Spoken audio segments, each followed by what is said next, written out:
Okay, so we're getting, let's get organized here. Gallery view, great. Hi, gallery. If someone in the gallery would like to put on their cameras, come on, let's see some people. Then it becomes like, oh, and it's Chaf here in Israel. It's already Chaf Morchesh from the birthday of the Rebbe Rashab. So that's very exciting, the birthday. Thank you, Dina, for putting on your camera. Come on, what about Bracha and Shoshana? The Kaufman Chaya, is that you? It must be. Yes, oh, great. See, that's the attitude. Yes.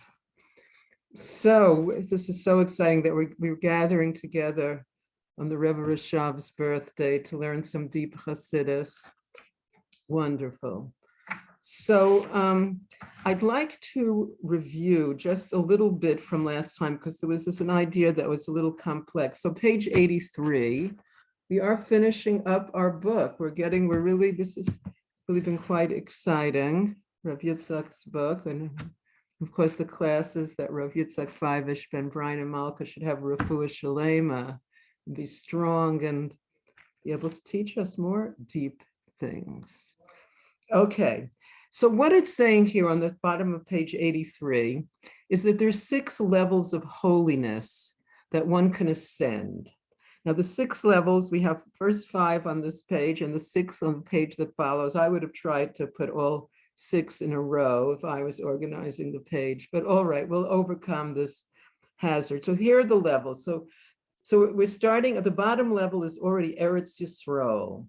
Then there's the walled cities of Eretz Yisrael, which is a higher level of holiness, walled cities. Then the 3rd level, going up a ladder of holiness, is the city of Yerushalayim. So we're separating Yerushalayim out from all of the other walled cities and saying it's on a holier level. Then from Yerushalayim, this Har Habayis, the Temple Mount. Then from a higher level of the whole Temple Mount is the Beis Hamikdash itself. And then the holiest level, the next top of the next page is Kodesh HaKadoshim, the Holy of Holies. Okay, so there's 6 levels. Now, isn't that Hashgacha Pratis? Because the divine space is 6 sides. So 2 things that have 6. So we're going to have to see how they correspond to each other. Because that's often how, when Rav Yitzchak is teaching something, it's like the Spheros chart. A lot of the things that he teaches, he'll show how they're connected to the chart of the Spheros, Chabad, Chesed, Gevurah, Tiferes, etc. Like when we were learning Twinkle book, we learned about 10 different mitzvahs connected with memory, and they were hung on the Sphera chart to help us remember what they are. So there's an idea of taking what I don't know what to call it, when you have the setup, like you have 6 sides, let's see what else can fit on those 6 sides. You have the upholstery, you have the backbone, you have the spine, you get the idea. Okay, in meditation, we may picture ourselves as ascending a ladder from level to level of these 6 levels. These 6 levels themselves may be seen to correspond to the 6 constant mitzvahs of the Torah, as we shall presently explain. Okay, so we're going to see how these 6 levels correspond. We ascend to the apex of consciousness of the divine space encompassing us, stand in a selfless state of prayer, of davening, which is the 7th mitzvah, which follows the 6 automatically. Remember, that's us in the middle of this cube davening. In the Kodesh HaKadoshim, as the high priest did on Yom Kippur, and then turn to experience our consciousness expanding to encompass the entire land of Israel and the entire universe. So what's interesting about that is, when we've been learning about this cube, such as this one on the picture of our book, a 6-sided cube, I imagined a cube like, whatever that I could fit in it or something. But this is saying, no, those 6 sides can expand. Those 6 sides of our cube can expand to take in all of Eretz Yisrael and the whole entire universe. So we're expanding our consciousness. We don't have to stay with some small consciousness. No, expand. Okay, so now we're going to see how those 6 levels of ascending holiness correspond to the 6 constant mitzvahs. So get ready. Number 1, the Jewish people were commanded upon entering Eretz Yisrael to first purify the land from all idolatry. Okay, so what's different about Eretz Yisrael? Let's say if you buy a new house and there's some idols in it, you can toss them out. You can, if they could drop them in the sea. I once had such an experience. You could burn what could be burned, and what can't be burned. I took the Staten Island ferry and I dropped a little, a little sakit of idols, because but in Eretz Yisrael it's more than that. In Eretz Yisrael we have to dig into the ground to dig up idols that might be buried. In Eretz Yisrael we're much keener in our search to uproot Avodah Zorah, because we were commanded to purify the land from all idolatry. This is the purification of the very ground of Eretz Yisrael, the direction of below corresponding to the second of the 6 constant mitzvahs. Okay, so here's where it gets a little complicated. So which mitzvah does this correspond to? To lo yiyeh, not having any idols, not having any gods besides God, the second of the 10 commandments, because it's below. We have to dig out the idols from below. So as soon as we enter Eretz Yisrael, we dig out the idols from below, lo yiyeh. The next ones, the next level is the walled cities of Israel. Are those settlements physically protected from foreign invasion? In the soul, they correspond to the consciousness of the 6th constant mitzvah, to shield one's mind from foreign thoughts, the direction of the back. Lo sasaru, it always comes up when we're learning Tanya, chapter 27, it comes up.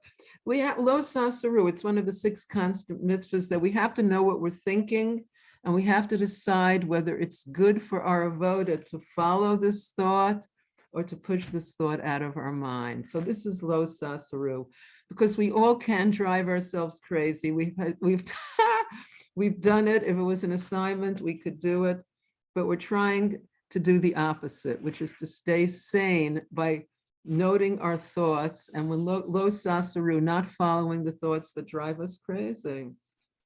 Okay, so that's the second level. Then we get to Yerushalayim. In Kabbalah and Hasidic thought, the name Yerushalayim is read Yira Shalem, Shalemus HaYira. Melchizedek, who lived in the time of Avraham, called the city Shalem, meaning complete, but Avraham called it Yira. Oh, I think this was like yesterday's Chitas. The name Yerushalayim is a composite of the two, with awe preceding complete. This clearly corresponds to the 5th of the constant mitzvahs, the mitzvah to fear Hashem, and fear is on the side of the left. Okay, so Yerushalayim corresponds to Yira, so that's a pretty easy one. Okay, then the top of 85, Abraham asked Hashem for the area where the Beis Hamikdash would stand. This is Har Habayis, and referred to the temple to be as a mountain, Har. In Kabbalah and Hasidus, mountain symbolizes great love, the divine attribute personified by Avraham. This then alludes to the 4th of the constant mitzvahs, the mitzvah to love Hashem and to the right. So let's just go over that again. So Har, why is Avraham Har? Why is love Har, mountain? Because remember that old story with Har Sinai, that Hashem held a mountain over our head to force us to accept the Torah, and then we learned that mountain was love. He just loved us so much we couldn't say no. Who could resist all that love, love, love, love, love, love? Yes, yes, yes, anything. I'll do it. I'll keep it. I'm signed up.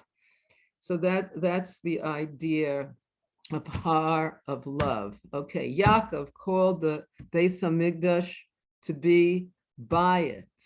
And this is its name forever, Beis Hamikdash, or house of Mikdash, house of sanctuary. Inside the Beis Hamikdash, the Jewish soul experienced the absolute unity of Hashem. Now that sounds good. Isn't that a good thing to hear about the Beis Hamikdash? To experience, not just to learn about the absolute unity of Hashem. We've been learning about it, but imagine to really experience, just to melt into the unity of Hashem. reaching the level of consciousness associated with the soul of Yaakov Yisroel. This corresponds to the direction of front and the third of the constant mitzvahs. There's a typo here. If you have the book and it says the second of the constant mitzvahs, cross out that word second and write third. Yes, you see, they should have hired me to proofread it. The proofreader, all right, it could get late at night proofreading. You might not notice, but if you're teaching it, then you notice. Okay, so this corresponds to the direction of front, which is the third of the constant mitzvahs, the mitzvah to unify Hashem as we proclaim in the Shema. Hear, O Israel, God is our God, God is one. So to proclaim the unity of God, to unify God is, so corresponds to the Beis Hamikdash, and then the Holy of Holies, the Kodesh HaKadoshim, the sixth level. In the Holy of Holies, Hashem's very essence is revealed. Very cool. The essence of Hashem. Above even the four-letter name of Hashem, which we unite with his name Elohim in proclaiming the Shema, in his very essence expressed in the first word of the Ten Commandments, Anochi, I am. Okay, so what does it say so far? So Kodesh HaKadoshim, the Holy of Holies, corresponds to Hashem's essence, which is above the name Havaya. Corresponds to Anochi, the first word of the Ten Commandments, I am, which is speaking about Hashem's essence. Here, the kernel essence of the first of the constant mitzvahs, grasped in the simple, perfect faith of every simple Jew, transcends even the relatively intellectually oriented consciousness of the Shema. Okay, so this is the Hashem's essence. Connect, and Kodesh HaKadoshim is the connection with Hashem's essence. So we visualize ourselves as a ladder going up to these 6 levels till we reach the Kodesh HaKadoshim, the essence of Hashem. In summary, so there's this chart on page 86, but I think it's the first chart, I think, that leaves something we need another column. So to the right, I'm going to say, we're going to go over it by saying what should be added. So Kodesh HaKadoshim corresponds to Emunah. This one of the 6 constant mitzvahs, Emunah in Hashem. The Beis Hamikdash, the temple, corresponds to the unity of Hashem. Har Habayis, the temple mount, is love, because Har, we said, is love. Yerushalayim begins with Yira, corresponds to Yira. Walled cities are Lo Sasaru, so that really makes sense because they have a wall, and it represents the idea that we're trying to keep a wall around our thoughts by doing some screening about what am I thinking. Okay, now the 11th chapter here, called Living in Divine Space, the name of the book. So let's turn to page 89. He is the place of the world, living in divine space. In conclusion, to appreciate in greater depth the dynamic nature of our meditative divine space, we turn to the concept of space itself, which in Hebrew is often synonymous with place, makom, the word makom. Speaking to Moshe, Hashem says in Shemos chapter 33, line 21, Hine makom iti, behold, there is a place with me, with a capital M. The sages interpret this to mean he is the place of the world. The world is not his place. Moreover, the sages use the word for space or place, makom, to describe Hashem himself, the omnipresent one. I'm just going to look at if that footnotes for page 3 footnote 3 lists those places. Okay, so it does have some interesting things. So footnote 3, we're just going to do the first paragraph of it.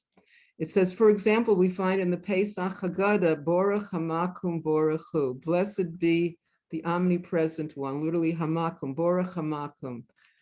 And I'm just going to share a little minhag we have in our house. So at the Seder, when we get up to Borach Hamakum Borach Hu, which is easy to sing, the women go out to the front porch and we sing and dance Borach Hamakum Borach Hu while the men just sit at the table and sing Borach Hamakum Borach Hu, Borach Shenosein Torah Li'amo Yisrael Borach Hu. And this year we were at the Artists' Quarter Pesach Seder, and we had like about 60 women dancing for Borach Hamakum Borach Hu. I recommended highly those ladies need to get up and dance there at that Seder. Borach Hamakum. So Hashem is referred to as Hamakum. Let's go back to the text, the bottom of 89. The Kabbalah takes this metaphor further, explaining that before the creation of the universe, only Hashem's infinite light existed, allowing no place or space for created worlds to exist. Okay, so before creation is generally hard for us to visualize because it's hard for us to visualize space not existing. Like Hashem's infinite light, it only existed, but space hadn't been created. Space, place, makum hadn't been created yet. It's hard to visualize what that means. It says only Hashem's infinite light existed, allowing no place or space for created worlds to exist. In order to begin the creative process, Hashem contracted, tzimtzum, his infinite light, thereby creating a vacant space in which all created reality could come into existence. So this is a very exciting idea. It's talking about the Arizal's revolutionary concept of tzimtzum. So let's talk about tzimtzum for a little while. Okay, so before the Arizal, like the Ramak, who was his teacher, the Ramak wrote an encyclopedia of Kabbalah called Pardes Rimonim, the Orchard of Pomegranates, a very poetic name for an encyclopedia of all the Kabbalah up to that time. He didn't mention tzimtzum. Tzimtzum is first brought down by the Arizal, about how Hashem contracted his infinite light. He like pushed his infinite light aside to make an empty space, and he drew a line, a kav of light down into this empty space. And that is from what the world comes into existence, in that empty space. And it's very interesting, this whole concept of this thin kav of light. I did have the schus of learning, having 4 classes of tzimtzum with Rabbi Y.Y. Jacobson in 770 when we still lived in Crown Heights. And he said a few things like, why did Hashem have to take away all of the light and then bring down a kav? Why couldn't Hashem have taken away 99.999% of the light and just left that kav? Got that question? The answer is, if Hashem had done that, of left a kav, a thin line of the original light, godliness would have been so revealed, we wouldn't have had free choice. We would have always chosen Hashem because godliness was so revealed, and Hashem wants us to make that decision without, as the world is now. So there had to be the total removal of the light and then bringing the kav down. And we've spoken about how in the 1790s in Vilna, people would get into fistfights about whether tzimtzum was literal or not literal, kapeshuto or lo kapeshuto. The Misnagdim felt it was kapeshuto, literal, which means that Hashem really removed his essence from our universe and removed his light, and Hashem is giving hashgacha from a distance. And the Hasidic approach is the essence, the etzem of Hashem is just as much here in this space as it was before the tzimtzum. In other words, Hashem's etzem is everywhere. We brush our teeth with Hashem's etzem. Everything is Hashem's etzem, and the light was not removed. It was only concealed, and our job is to reveal the light. Reveal the light, yes. So this idea of, so we hold that Hashem's etzem is here, but Hashem created this vacant space in which all created reality could come into existence. Again, the top of 90. We may thus identify Hashem himself, the omnipresent one, Hamakum, as the higher space, in contrast to the apparent vacuum or womb in which creation exists, the lower space. Okay, we're going to speak a little more about that. I think that's actually what we got up to last time. In particular, each of these two spaces possesses two dimensions, four in all. So I think when we list these four, things will become much clearer, because these are four very interesting dimensions. So the highest of the four levels, the higher divine space may refer either to Hashem's very essence, Etzem, or to his transcendent light that encompasses all creation. That's Sovev Kol Almin. So I wrote both Etzem and Sovev there. In Kabbalah, his transcendent light, Sovev Kol Almin, is identified with his will to create, also referred to as his name that preceded creation. So what are we saying? His transcendent light, this is the Sovev, is identified with his will to create. Now we know will, Ratzon, is a Sovev quality. It's an out, like we say that Ratzon, Tainug, and Emunah are all encompassing us. You can't say that it's located in a finger or a toe or a spleen. It's like everywhere, encompassing us, in us, surrounding us. So Ratzon is like that. It's transcendent. So Hashem's Ratz, his will to create the world. It's interesting. And remember on Rosh Hashanah, we wanted to arouse his will to recreate the world by, remember, we were going to be especially cute. We were going to have a pink bow in our hair. Hashem couldn't resist us if we were just, how could he not want to recreate us immediately? Okay, next. The lower space includes the apparent vacuum of creation. It also includes the ray, the kav of divine creative energy that permeates the vacuum, Hashem's immanent light. So the kav, so Hashem's immanent light is Mamale, and Mamale is represented by that kav, that thin light that comes into the vacuum of space. That's Mamale. To experience the omnipresence of Hashem's very essence is to experience the ultimate absolute truth that only Hashem exists. There is no other besides him, Ein Od Milvado, to know that we are not, to know that it's only Hashem exists, that we're bittul, we're mavatal to Hashem's existence, since he's creating us and holding us in existence each moment. So there's nothing else beside Hashem. Okay. To experience, okay, so let me just read that again. To experience the omnipresence of Hashem's very essence is to experience the ultimate absolute truth that only Hashem exists. There is no other beside him, and to know that we're mavatal to Hashem. I think I'm going to have to let someone's dog out because it's barking and it might be disturbing. So don't go away. The door is closed by.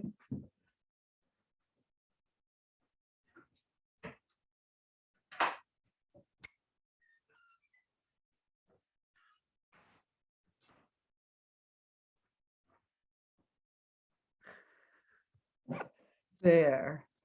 The dog is no longer inside. Okay. To experience his transcendent light, his will to create as ever encompassing every point of reality, is to experience Hashem's infinite goodness and how all of creation is no more than an expression of his will to be good to all. So let's go over that. So to experience his transcendent light, his will to create as ever encompassing every point of reality. This is an interesting idea. I mean, I haven't heard this idea before, but it's kind of a mind-blowing idea that Hashem's will to create is here. It's in every point of reality, it encompasses every point of reality. Like right now, we are each in a point of reality, right? There's place, time, and soul, and we're totally being encompassed. Every point is being encompassed by Hashem's will to create. That is very exciting. And it's an expression of his will to be good to all. To experience Hashem's immanent light is to experience his hashgacha pratis in every facet of one's life. Now, this is also a very interesting idea.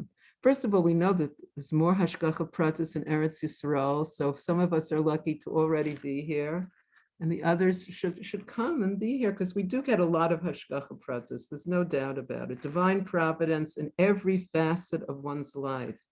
And it is exciting to experience it, like you're thinking of someone, and then boing, at that moment, you get an email from them. They picked up on that, we picked up, they picked up, somehow there was Hashgacha Pratis, or you're looking for your best friend from college, and they're suddenly waiting at the gas station. Okay, whatever it is, we've all known those Hashgacha Pratis moments. To the bottom of page 90, to experience the apparent vacuum in which creation takes place is to experience existential distance from the apparently absent creator and to long to discover his presence and become close to him. Now, this is a very important sentence. This sentence could really be a whole class in itself. So it's saying, when we feel existential distance from Hashem, which does happen because we're created as separate people. So, it looks like that. So when we feel distance, that distance should remind us to long to discover his presence and become close to him.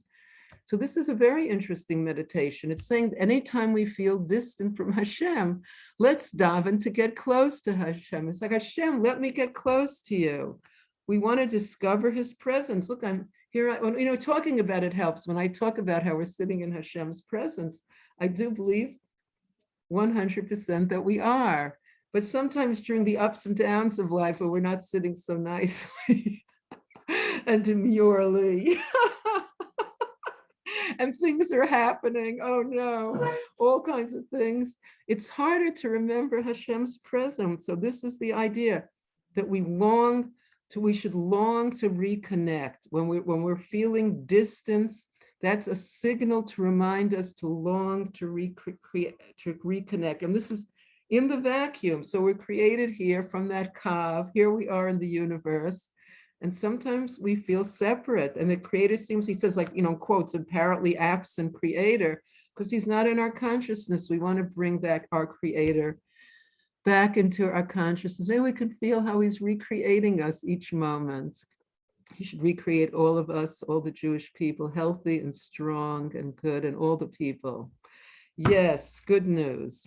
All right, so now we have this lovely chart. This is a chart that I like. One side of the chart is called levels of reality, and the other is experience. So we're now going to have a chart of how we experience different levels of reality. Now that's a useful chart, no? Okay, so the upper space, so Hashem's essence, that's the etzem, and the experience is there's nothing other than Hashem, ein od milvado. So if we really have even a moment of experiencing ein od milvado, that's a moment of experiencing Hashem's essence. If there's such a thing as experiencing the essence. I don't know if experience is the right verb, but it's hard to know what the right verb could be. Then there's the transcendent light, Sovev Kol Almim, which is experiencing Hashem's infinite goodness. Wow, that's beautiful. Then the two levels of lower space, the higher is Hashem's immanent light, Mamale Kol Almim, and that the experience of Mamale is Hashgacha Pratis, divine providence. Fascinating. And the lowest level, the apparent vacuum of creation, that's the symptom, distance from Hashem and longing to be close to him. I like how those two are together. Distance from Hashem. Let's try it. Doesn't it seem like life will be much more meaningful if every time we feel distance from Hashem, we immediately daven. Let's get closer. Let's get close. I want to be close. Why not?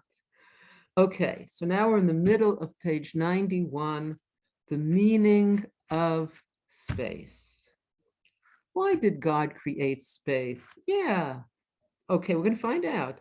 The lowest of the four levels of space just described was created in order to make room for the existence of created beings possessing independent self-consciousness. So that's us. We happen to be a created being, and we happen to possess independent self-consciousness. We do, like me, me and my problems. Like it's always an exciting thing that it's, it's not about me, it's about my shlichus. It's like, that's such a good mental health idea, concept. It's not about me, it's about my shlichus. So cool. Okay, because our independent self-consciousness thinks it's about me, and we have to inform it that it's not about me. At this level, space implies separation, both of the creation from its creator and of one created being from another, because that's what it looks like. That's what it looks like. That's why it's such a big deal to bond with another person. The next higher level of space allows for relationship and sincere concern of one created being for the other. Okay, so this first is space. It allows us to be separate creatures, but we have this a level where that allows from relationship and sincere concern for another person. Isn't that great? Bonding. Here, space is experienced as a continuum of elementary particles of force as gravitons that bind reality together. Okay, so let's talk a little, let me throw in a little high school physics about binding reality together. So when you're figuring out the gravitational force between two different masses, you basically multiply these two masses together, throw in a few constants up and down, and then they're attracted to each other. So they don't really know if there are particles called gravitons. Like they know this photons, that the light energy is carried in photons. So scientists have made up the term gravitons, which they are searching for. Are there gravitons which keep gravity? So gravity kind of keeps the the universe, even though it is expanding, it keeps, like, things going, the moon's going around the earth, etc., etc. Okay. So sincere concern that we're attracted to other people, that we can be bond with other people. Okay, that okay. Here, space is experienced as a continuum of elementary particles of force as gravitons that bind reality together. And that's also binding reality together. We don't want reality just falling into a heap. We want to bind it together. Yet above that, space is the union of the created in the creator in absolute love. So binding, it's us binding with our creator, us binding with our creator in absolute love. That sounds like a nice activity for an afternoon or for any moment before going to sleep, while waking up, binding with the creator. Union with of us with our creator in absolute love. These are all such wonderful things. Finally, space is no more than the essence of the creator himself. Now let's look at that one. Space, like this stuff here, is no more than the essence. It's the etzem. Hashem is here. The etzem is here. It's a mind-blowing idea that we're so close to Hashem's etzem, that it's here all over with us. Okay, page 92. We're finishing this chapter, and then we're going to look a little bit at these supplementary essays, because I did take a peek and some are quite interesting. Okay, when we meditate on the space that surrounds us, visualizing and integrating into our consciousness the 6 constant mitzvahs of the Torah as parameters of that space, we cause our consciousness of space to expand and rise from level to level. So getting this, I think we all really have, like, we had a quiz, you had to fill in, where are the 6 constant mitzvahs in the 6 dimensions? I think we can do it. So this space, we can expand this space. The space can be very large. It can expand to all of Eretz Yisrael and all of the universe. And our consciousness can expand from level to level. We begin by feeling far from Hashem, but the sense of distance implied by space gradually becomes converted into an experience of spontaneous gravitation to Hashem. Again, this is saying that we're going to learn to do this. We're going to learn to, when we feel separate from Hashem, to turn that sense of distance into spontaneous gravitation to Hashem, to daven for that. Hashem, I want to get close to you. We feel encompassed in the embrace of his love, ultimately becoming truly one with him, the only true existence. Okay, so I think I'm going to say a few things about the Rebbe Rashab, since it is this exciting moment of Chaf Mar Cheshvan. Okay. So the Rebbe Rashab, the fifth Lubavitch Rebbe, he was named after his two grandfathers, Shalom Shachna, the father of the Tzemach Tzedek, and the Mittler Rebbe, his two great-grandfathers, and Dov Ber, the Mittler Rebbe. Shalom Dov Ber, the Rebbe Rashab. The Rebbe Rashab was the younger of his father, the Rebbe Maharash's sons. He was 21 when his father passed away, and he didn't officially accept being the Rebbe for 11 years. For 11 years, people can think, what's going to be with Lubavitch? You know, because although the Rebbe Rashab did start saying Maimorims, did start saying serious Hasidic discourses and helping his Hasidim with spiritual problems, he didn't accept being a Rebbe, giving Yechidus for 11 years. And then he fully accepted being the Rebbe. He started off in Lubavitch, which the Hasidim the Mittler Rebbe had brought the Hasidim to Lubavitch. It was soon after, I think it was around 1815.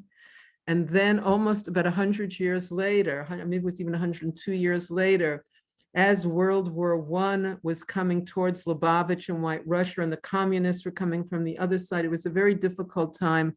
And the Hasidim moved to Rostov, which is in southern Russia, on the Don River, which flows into the Black Sea.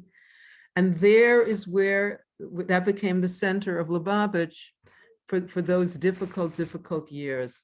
In 1920, the Rebbe Rashab was nostalgic. He passed away. He's buried in Rostov. And the Frierdiker Rebbe, continued living there for the next few years till they moved to Leningrad. But it was a very difficult time, as we know, as the communists took over and became more and more anti-religious, et cetera, et cetera. But the Rebbe did say communism would fall and the people would be able to leave. And it was a miracle that after 70 years, it just disappeared after it had caused so much pain and suffering to Jewish people and other people that it went away. Okay, so the Rebbe Rashab is buried there. I had the schus of being at the 6 other Rebbes. I'd been to Lubavitch, where the Tzemach Tzedek and the Rebbe Maharash are buried, and of course the Ohel, and yes, and so I hadn't been to the Rebbe Rashab, and I had the schus of going. We'd gone to Moscow about 5 years ago for Rav Yitzhak Kogan, the Tzaddik of Leningrad, of his 70th birthday. And his granddaughter, who's about 18, was so kind and said she'd come with me to Rostov. We flew to Rostov, and a Jewish driver picked us up and took us to the Rebbe Rashab's house. And we had the schus, they were only there overnight. We had the schus to stay in the house of the Rebbe Rashab, where his yeshiva was, where he passed away. They have it like cordoned off exactly where he passed away. And the room that he gave Yechidus in, where people had their personal encounters. It was a very big deal to be able to be in this house. And then I had the most wonderful companions. So the first day, we spent about 3 hours at the caver. The driver said most people spend only 15 minutes, but look, we flew to get there. And the next day before we left, we were there like till the last minute before the plane. So I was with because it said, saying the minor lesson, what we say at the grave of a tzaddik can take a long time if you're not in a rush. And then they're singing the Rebbe Rashav's Nigun. Everyone, I'm not such a good singer, but people can hear it on Chabad.org. Everyone should play the Rebbe Rashav's Nigun tonight, tomorrow, and sing along. So Rebbe Rashab was known as the Rambam of Hasidus because of all the explanations he gave. He gave some of his Maimorim continued for 2.5 years, Samach Vav and Ayin Beis. He continued a whole series of Maimorim covering many, many different areas of Hasidus. There's some very famous Maimorim. They're good to learn today also, and just to connect and to know that it's a day of connecting. The Rebbe gave out Heicholzu, the first mimer that the Rebbe gave out to every person in Crown Heights was a mimer by the Rebbe Rashab, the mimer Heicholzu, which is about Avos Yisrael, about the love of one Jew to another. They say that the Rebbe Rashab wrote it. He saw when the Hasidim were passing around Kiddush. Somebody was worried about the germ theory and was a little nervous about drinking a cup that 50 people had already drank out of. But I guess the Rebbe Rashab felt that Hasidim were able to drink from one cup. Anyhow, an interesting thing that he said, I just want to share one idea from Heicholzu, is that it says that he thinks about sinas chinam, how to get rid of sinas chinam, hating people for no reason. Because he says we don't feel like it's no reason. We can always come up with a reason. So it's sinas chinam is in that first we don't like the person, and then we can always find a reason. I mean, even our best friends probably have a flaw or two if we wanted to focus on it, but we don't do that. So it's the idea, he's saying that it's always sinas chinam, like it's always not liking the person and then finding a reason why we don't. So we have to, so it's trying to like the people, the chatchila. All right, so here we are at 9:13. There's 2 exciting minutes. Let's take a picture for Rav Yitzhak. We want Yitzhak Feivel, then Brian and Malka should have a refuah shalema. A few more people could put on their cameras. Let's do it. Oh, that's very nice, Shira. So good to see you. Come on. And Ellie just tuned in. Ilana, Susie, anyone else? DL could be Devorah Leah, Cody. Okay. Okay, oh, this is good. Oh, thank you. Wonderful. Everyone's getting ready. Tuck in. Get those smiles. Let's get those get well smiles. Okay. 1, 2, 3. Oops, that didn't work. Let me try one more time. 1, 2, 3. Got it. Okay, thank you so much. Everyone should have a wonderful week. Connect with the Rebbe Rashab.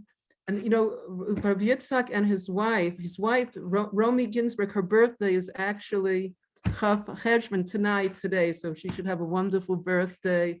And his birthday is also just in a few days, Koach Cheshvan. So they're both right here in Cheshvan. They went for their 75th birthdays to the Rebbe Rashab. Yes, so happy birthday to everyone whose birthday is today, including the Rebbe Rashab. Have a wonderful week. Mwah. Love you all. Thanks so much for coming and being here together and learning this.